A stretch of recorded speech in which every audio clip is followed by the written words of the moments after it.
So in this video we are going to go over the suspense account and how you can record the suspense account transactions or transactions that need to go into the suspense account. So for question 1, let's get into it. Company X receives a cash payment of 2,000 from a customer, but the receipt gets lost, okay, and the customer is not identified. So we have received a cash payment of $2,000, so that we are certain of, okay. So we are going to debit our cash of $2,000. However, we are supposed to credit your trade payables, trade receivables. We really don't know what exactly this is for. So when you do not know what something is assigned to, that's when you take it to a suspense account, because you do not know what was this paid for. You do not know exactly the reason. So if you do not have, for example, this is for expenses, it's from a client, for a supplier, you have absolutely no idea. Did they pay off their account? Or is it a refund? So we put this in the suspense account. That's what it's for. So it's there when you do not know what to do with it just yet. Until you solve the issue, it remains in the suspense account. So moving on to question 2. During a physical inventory count, company Y discovers that 500 worth of inventory was mistakenly omitted from the record. So this means that it was not in the records at all. And so we have $500 worth of inventory. So we are going to debit this. So just watch the video on when to know when you should debit or credit an account. So in this case, we're going to debit inventory because this is an increase in our assets. Remember, this was not recorded at all. So we're going to debit our inventory with your 500. And then we are going to credit your suspense account with your 500. The reason we do this is, yes, the inventory was worth of 500, but we do not know exactly how did we get the inventory, where is this from, so we put it in your suspense account.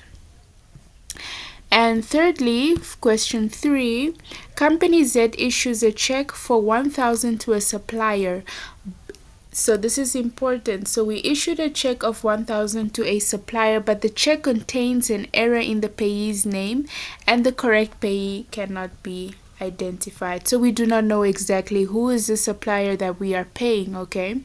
So we issued a check of 1,000 to a supplier.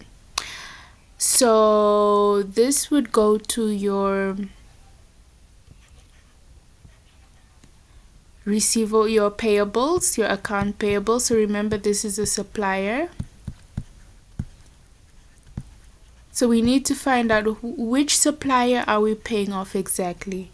And until we find that, then we can resolve the issue. So this is $1,000. Question 4. An employee mistakenly records a $300 expense twice in the accounting system. So meaning we have 600 in the account that has been recorded as an expense, because this was twice. So it's like 300 plus 300, $600. So we need to do a reversal, because now we have $600 lying in the account, okay? So what happened here is we have your expense account,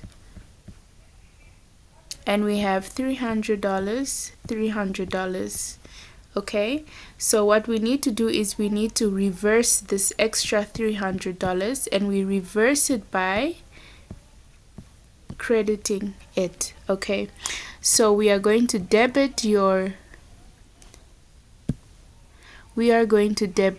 the suspense account, and we are going to credit your expenses. And this is 300. And then for the final question, question 5 is, company W receives a refund of $700 from the vendor, but the invoice associated with the refund cannot be located. So we received a refund from the vendor, but we just do not know what to do with it. Where is it coming from? Who is it coming from? For what exactly? So obviously we have money in the bank, so we're going to debit the bank with your 700, but we do not know where to put it or what to allocate to this money that we received in the bank, so we will take it to the suspense account for now. And that is your 700. And that is how you are going to record the transactions, and this is how you're going to do your journals for your suspense account. Thank you so much for watching, and do not keep watching.